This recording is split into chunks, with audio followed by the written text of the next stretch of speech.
നമസ്കാരമുണ്ട് എല്ലാ മിത്രങ്ങൾക്കും. വിശ്വാസം എങ്ങനെയിരിക്കും? എന്താണത്?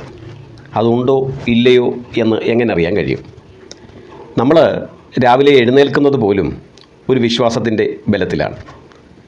കട്ടിൽ നിന്ന് കാല് താഴേക്ക് വെക്കുന്നിടം മുതൽ തിരികെ ആ കട്ടിലിനെ ആശ്രയിച്ച് കിടക്കുവാൻ പോകുന്നത് വരെ നാളെ ഞാൻ എഴുന്നേൽക്കും, പൂർവാധികം ശക്തിയോടെ കർമ്മപദത്തിൽ തിളങ്ങണം എന്ന വിശ്വാസത്തോടു കൂടിയാണല്ലോ നമ്മൾ ഉറങ്ങാൻ പോകുന്നത് പോലും. പക്ഷേ ആ വിശ്വാസം എല്ലായ്പ്പോഴും പ്രകടമാകണമെന്നില്ല, ലക്ഷ്യത്തിലേക്ക് എത്തണമെന്നുമില്ല. ഇനിയും നമ്മൾ എഴുന്നേറ്റാൽ തന്നെ അല്ലെങ്കിൽ പഠിക്കുവാൻ തുടങ്ങിയാൽ തന്നെ എനിക്ക് മനസ്സിലാക്കുവാൻ കഴിയും, ആ പഠനത്തിൽ ഉന്നതമായ വിജയം നേടാൻ കഴിയും. അതും ഒരു വിശ്വാസമാണ്. എന്തിന്? ഒരമ്മ ഒരു സന്തതിയെ സൃഷ്ടിക്കുന്നതും പരിപാലിക്കുന്നതും എന്തിനാണ്? അതും ഒരു വിശ്വാസമല്ലേ? പിന്നീട് എനിക്ക് ഒരു താങ്ങും തണലുമായി ആവശ്യം ഉണ്ടാകുമ്പോൾ എൻ്റെ താങ്ങായി തണലായി അവനുണ്ടാകും അല്ലെങ്കിൽ അവളുണ്ടാകും എന്ന വിശ്വാസം. ഇനിയും ഒരാൾ ഒരു പത്നിയെ ജീവിതത്തിലേക്ക് സ്വീകരിക്കുന്നത് എന്തുകൊണ്ടായിരിക്കും? അതും ഒരു വിശ്വാസമാണ്. എൻ്റെ എല്ലാവിധമായ സമ്മർദ്ദങ്ങളെയും ഷെയർ ചെയ്യുകയും കൂടുതൽ മികവുറ്റ രീതിയിൽ കർമ്മപദത്തിൽ തിളങ്ങുവാൻ വിശ്വസിക്കാൻ കഴിയുന്ന ഒരു ഹൃദയത്തിൻ്റെ പിന്തുണ ഉണ്ടാകും എന്നുള്ള വിശ്വാസങ്ങളാണ്. തിരിച്ചും അപ്രകാരം തന്നെയാണല്ലോ ഒരു പതിയിൽ എന്താ പത്നിയും കാണുന്നത്? ഇത് തന്നെയാണ്, വിശ്വാസമാണ്. എൻ്റെ എല്ലാവിധമായ ഐശ്വര്യങ്ങൾക്കും ഉന്നമനത്തിനും താങ്ങായി തണല ഉണ്ടാകും എന്ന വിശ്വാസം. ഇനി ഒരു അധ്യാപകൻ വിദ്യാർത്ഥിയെ പഠിപ്പിക്കുന്നതും താൻ പറഞ്ഞു കൊടുക്കുന്നതെല്ലാം കൃത്യമായി മനസ്സിലാക്കും. അത് അവനവൻ്റെ ജീവിതത്തിലേക്കും പ്രവർത്തന പദത്തിലേക്കും എത്തിക്കും, ഉന്നതമായ വിജയത്തെ കരഗതമാക്കും എന്ന വിശ്വാസം. വിദ്യാർത്ഥി അധ്യാപകനെ ആശ്രയിക്കുന്നതും വിശ്വാസത്തിലൂടെയാണ്.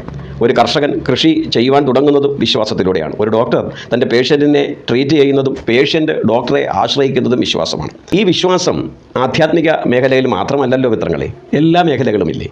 ചുരുക്കത്തിൽ നമ്മളേവരും ഒട്ടും വിശ്വാസമില്ല എന്ന് പറയുന്നവനും ഞാൻ പണ്ടേ അവിശ്വാസിയാണ് എന്ന ഊറ്റം കൊള്ളുന്നവരും ഞാൻ വിശ്വാസിയാണ് എന്ന ആത്മാർത്ഥതയോടുകൂടി പറയുന്നവരുടെ എല്ലാം ജീവിതത്തിൽ നിർണായകമായ സ്വാധീനമല്ലേ ഈ വിശ്വാസത്തിനുള്ളത് എന്ന് ആലോചിക്കുമ്പോഴാണ് ഏറ്റവും അത്ഭുതകരം.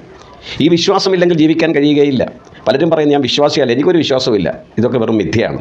അപ്പോൾ ഈ വിശ്വാസമില്ല എന്ന് പറയുന്നവനും ഈശ്വരനില്ല എന്നൊക്കെ മമ്പും മീമ്പൊക്കെ പറയാം. പക്ഷേ ഈ പ്രകൃതിയെ ഇതേ രീതിയിൽ സൃഷ്ടിച്ച് രക്ഷിച്ച് പരിപാലിക്കുന്ന ഒരു എനർജി എന്തായാലും ഉണ്ടാകും എന്ന് ആധുനിക സയൻസും പറയുന്നുണ്ട്. കാരണം അത്രയേറെ അത്ഭുതമാണ്.